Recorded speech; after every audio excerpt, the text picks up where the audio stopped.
शुभ विजय दीपावली 2082 को सम्पूर्णमा हार्दिक मङ्गलमय शुभकामना व्यक्त गर्न चाहन्छु। आजको यस भिडियोमा तिहारको संक्षिप्त परिचय र शुभ दीपावली 2082 का टिकाका शुभ साइतहरू कुन बेला रहेका छन् र 5 दिनको संक्षिप्त परिचय सहित मैले सानो सन्देशमूलक भिडियो लिएर उपस्थित भएको छु।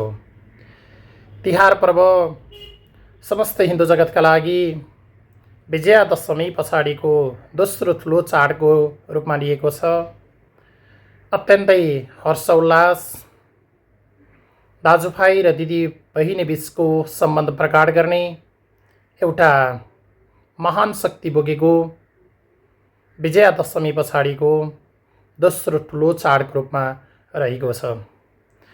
त्यो औँसीको अँध्यारो रातलाई चेतन रूपी बत्ती बालेर चुनौती दिने पर्व भएको हुनाले यस पर्वलाई दीपावली, दीपमाला, दीपमालिका र प्रकाश पर्व जस्ता विभिन्न नामले तिहारलाई पुकारिन्छ। सुरुमा तिहार पर्व शरद ऋतुको स्वागतमा जहाँ रातभरि आगो र बत्ती बालेर उज्यालोमा नाचगान गरेर लोक उत्सवको रूपमा मनाइने गरिन्थ्यो। जहाँ सुरुवाती चरण हो मानवका युगका मानव जुन विकास चरणहरू जति भए, समाजका विकास चरणहरू जति भए, यी चरणको सुरुवाती चरणमा शरद ऋतुको स्वागतका लागि रातभरि मानिसहरू जहाँ आगो बालेर रमाइलो गर्दै आफ्ना दुःख सुखका कुराहरू गर्दै एउटा लोक उत्सवको रूपमा मनाउने चलन थियो।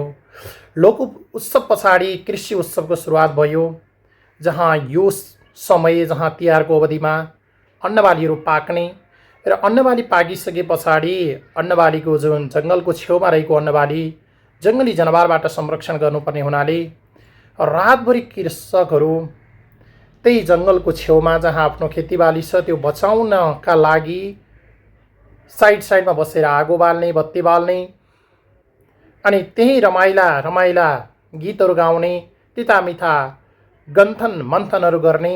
यसरी गन्थन मन्थन गर्ने क्रम पनि सधैँ त्यही समय पर्ने अथवा हरेक वर्ष, किनकि कृषि उत्पादन गर्ने बेला भएको हुन्छ। यो बेला पर्वहरू पनि यही बेलामा पर्छ तिहार। यसरी बस्ने क्रममा यो एउटा कृषि उत्सवको रूपमा सुरुवात भयो। यसरी कृषि उत्सवमा सुरुवात भइसकेपछि विभिन्न किसिमका सभ्यताहरूको विकास हुँदै जाँदा पुराण युगमा आइसके पछाडि यसलाई चाडको रूपमा मान्यता दियो र त्यसैलाई तिहार भन्न थालियो। यसरी शाक्तहरूले नरकासुरको वध, वैष्णवहरूको रामराज्याभिषेक, बौद्धहरूको बोध प्राप्ति, जैनहरूको निर्माण र नेवारको महपूजासँगै यसको महत्त्व आजका दिनमा झन्झन बढ्दै गएको छ। यसरी काग रूपधारी यमराजलाई दीपदान गरेर कार्तिक कृष्ण त्रयोदशीदेखि कार्तिक शुक्ल द्वितीयासम्मका 5 तिथिहरूलाई तिहारको मान्यता दिएको छ। कार्तिक कृष्ण त्रयोदशीदेखि कार्तिक शुक्ल द्वितीयासम्मका जुन 5वटा तिथि छन् यसलाई तिहार पर्वको मान्यता दिएको छ। यी तिथिहरूमा कर्मसँग पर्ने तिहार भनेको काग तिहार, कुकुर तिहार, गाई तिहार, गोरु तिहार र भाइ टिका अथवा भाइ तिहारको रूपमा मानिन्छ। अब लागौँ यस वर्ष 2082 सालमा कुन तिहार कति गते परेको छ त। सर्वप्रथम 2082 साल कार्तिक 2 गते आइतबार, तदनुसार अक्टोबर 19 तारिकको दिन त्रयोदशी तिथि यानि कि काग तिहार रहेको छ। यमपञ्चकको प्रथम दिवसलाई काग तिहारको रूपमा लिएको हुन्छ। यस दिन विशेष गरी कागलाई विभिन्न किसिमका खाद्य सामग्री दिएर सम्मान गर्ने र काग तिहार मनाउने चलन रहेको छ। एउटै आँखाको नानी भएको कागले सबैलाई समान दृष्टि हुने हुनाले काग नै प्राप्ति होस् भन्ने उद्देश्यका साथ काग तिहार मनाइन्छ। यस दिन प्रातःकालमा कागलाई खाद्यान्न र साँझको समयमा घरका मूल ढोकाहरूमा यमलाई दीपदान गरेर पूर्वजहरूको सद्गतिको कामना गर्दै आकस्मिक मृत्यु वा अल्प मृत्युलाई रोक्ने जुन शास्त्रीय मान्यताका साथ यस दिन दीपदान गरिन्छ। प्रातःकालमा जुन कागलाई विशेष मनपर्ने खाद्यान्न दिएको हुन्छ र साँझको घरको मूल ढोकामा दीपदान गरेर जुन यमलाई दीपदान गर्दै विशेष गरी पूर्वजहरूको जहाँ मरिसकेका हाम्रा पूर्वजहरू छन् तिनको सद्गतिको कामना गर्दै अल्पमृत्यु अथवा अपमृत्यु जस्ता पक्षलाई रोक्ने शास्त्रीय मान्यताका साथ काग तिहार मनाइने गरिन्छ।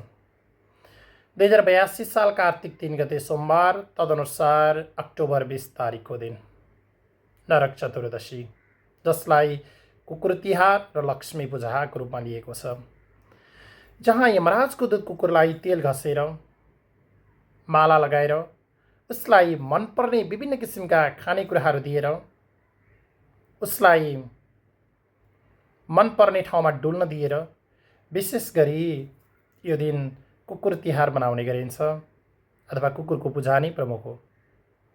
पूजा भन्नुको मतलब त्यसलाई सिँगारपटार गरेर माला लगाएर मनपर्ने खानेकुरा खान दिएर उसलाई मनपर्ने ठाउँमा डुलाएर उसको खुसीका लागि जे जस्ता क्रियाकलापहरू आवश्यक पर्छन् ती क्रियाकलापहरू गर्दै कुकुर तिहार मनाइन्छ। भगवान श्रीकृष्णले यसै दिन नरकासुरलाई वध गरेको हुनाले अथवा नरकासुरलाई भगवान श्रीकृष्णले मारेको हुनाले यस दिनलाई नरक चतुर्दशी पनि भनेर चिनिन्छ। जीवनको कुनै पनि कालखण्डमा नरकको सामना गर्न नपरोस् भनेर विशेष गरी दिदी बहिनीहरूले आफ्ना दाजुभाइको दीर्घ र मस्त जीवनको कामना गर्दै यस दिन नरक फाल्ने चलन रहेको छ, जसले गर्दा यसलाई नरक चतुर्दशी भनिन्छ। विशेष गरी दिदीबहिनीले आफ्ना दाजुभाइको दीर्घ र मस्त जीवनको कामना गर्ने दिन पनि हो यो। धनधान्य प्राप्तिको कामना गर्दै धनकी देवी लक्ष्मीको पूजा बेलुका गर्दै दीपावली पनि गरिन्छ र यही दिन अथवा कार्तिक 3 गते सोमबारको दिन साँझको समयमा धनधान्यको वृद्धि होस् भन्ने कामना सहित धनकी देवी लक्ष्मीको पूजा गरियो भने धनको वृद्धि हुने शास्त्रीय मान्यता पनि यस दिनमा रहेको छ। 2082 कार्तिक 4 गते तदनुसार अक्टोबर 21 तारिक मङ्गलबार औँसी तिथि रहेको छ भने 2082 कार्तिक 5 गते बुधबार अक्टोबर 22 तारिक जुन प्रतिपदाको दिन रहेको छ, यस दिन गाई गोरु तिहार अथवा महपूजाको रूपमा विशेष लिएको छ। जहाँ लोकमा हेर्दा राष्ट्रिय जनावरको रूपमा, धर्ममा हेर्दा माता र लक्ष्मीको रूपमा मान्दै आएको गाईको यस दिन विशेष पूजा गरिन्छ। गौ माता भनेर गाईको पूजा गर्नाले कुनै पनि किसिमका नरकहरूको सामना गर्नु पर्दैन। यहलोक र परलोकको भुक्ति र मुक्तिका कामनाहरू गर्दै विशेष गरी गाई पूजा गरिन्छ र यसै दिन वर्षभरि आफू जोतिएर हामीलाई कृषि उत्पादन दिन सक्ने भगवान शङ्करको वाहनको रूपमा रहेका गोरुहरूलाई पनि विशेष गरी मिठा मिठा खाद्यान्नहरू खुवाएर गोरु तिहार पनि मनाइन्छ। विशेष गरी गोरुहरूको पूजा पनि गरिन्छ। गोरुसँगै यस दिन हलोको पनि पूजा गरिन्छ र सँगसँगै गोबरको कुण्ड बनाएर त्यसैलाई नै गाई अथवा गोरु बाँध्ने ठाउँमा गोबरका विभिन्न किसिमका कुण्डहरू बनाउँदै गोवर्धन पूजा अथवा गोवर्धन पर्वतको प्रतीक मानेर यसलाई पूजा पनि गर्ने गरिन्छ र यस दिनलाई अन्नकूट पर्व पनि भनेर चिनिन्छ। र 2082 कार्तिक 6 गते बिहिबार तदनुसार अक्टोबर 23 तारिक, जसलाई यमद्वितीय अथवा भाइटिका भनेर चिनिएको छ। सधैँ बेफुर्सदिला रहने यमराजलाई आफ्नी बहिनी यमुनाले 5 दिनसम्म ससम्मान तरिकाले घरमा पालेर अन्तिम दिनको दिन पूजा गरेर, यानि कि भाइटिकाको दिन नै पूजा गरेर बहुरङ्गी टिका लगाएर आफ्ना दाजुको सम्मान गर्ने किम्वदन्तीबाट अथवा आफ्नो दाजुको सम्मान गरेको दिनबाट भाइटिकाको सुरुवात भएको हो। यसरी यमुनाले आफ्नो दाजु यमराजलाई 5 दिनसम्म जति उनी धेरै उनी काममा व्यस्त हुन्थे यमराज, किनभने उनले को अपराधी हो को धर्मात्मी हो त्यो छुट्याएर तदनुसारको न्याय दिनुपर्ने थियो। त्यस्तो अवस्थामा सधैँ बहिनीलाई समय दिन नपाउने दाजु यमराजलाई घरमा बोलाएर आतिथ्यता सत्कार टक्राउँदै उनले अन्तिम दिन दाजुको पूजा गर्दै एउटा वर मागिन् र त्यो दिन भनिन् कि जसले यी 5 दिनहरूमा आफ्ना दिदीबहिनीहरूको आतिथ्यता स्वीकार गरेर अथवा दिदीबहिनीहरूलाई नै प्रमुख मान्दै टिका लगाउँदछ अथवा दिदीबहिनीको हातको टिका लगाउँछ,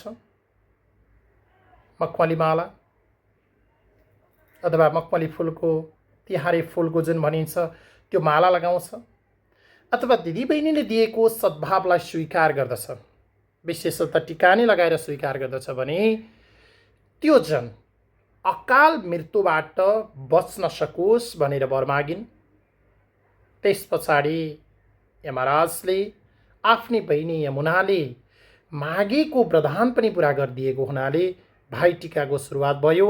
अत यी 5 दिनमा विशेषतः अन्तिम दिन जुन भाइटिकाको दिनमा दिदी बहिनीको आतिथ्यतालाई स्वीकार गर्दै उनीहरूबाट टिका ग्रहण फुलमाला ग्रहण गरेर उनीहरूलाई यथोचित सम्मान टक्राउन सक्ने जुन दाजुभाइहरू रहन्छन् तिनले पक्कै पनि अकाल मृत्युको सामना गर्नु पर्दैन भन्ने शास्त्रीय मान्यता रहेको हुन्छ।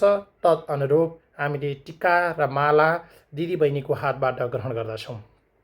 अब लागौँ 2082 साल कार्तिक 6 गते बिहिबार, तदनुसार अक्टोबर 23 तारिकको दिन जुन शुभ विजया दीपावली रहेको छ त्यसका शुभ साइततर्फ यस दिन बिहान सूर्योदयदेखि 7:34 बजेसम्म बिहान शुभ बेला रहनेछ र दिवा 11:53 देखि 1:22 लाभ बेला रहनेछ भने 11:23 देखि 12:14 अभिजित मुहुर्त रहनेछ।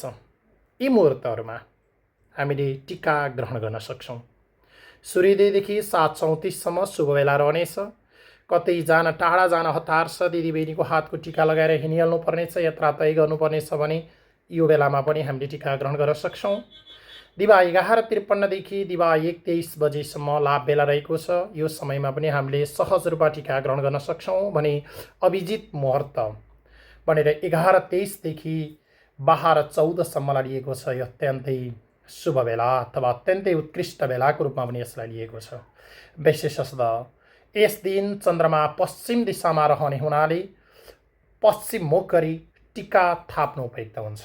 जुन व्यक्तिले टिका थाप्ने हो त्यो पश्चिम मुख गरेर टिका थाप्नु अत्यन्तै लाभदायक मानिएको छ।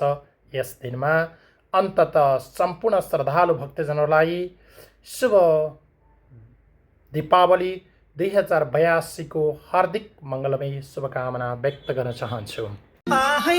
लक्ष्मीको बास होस्, हे रोग व्याधि नाश होस्, हे सुखको घर होस्, हे भगवानको भर होस्, हे इज्जतको डर होस्, हे यो परिवारलाई, हे शत्रुको पनि हे नजर नलागोस्,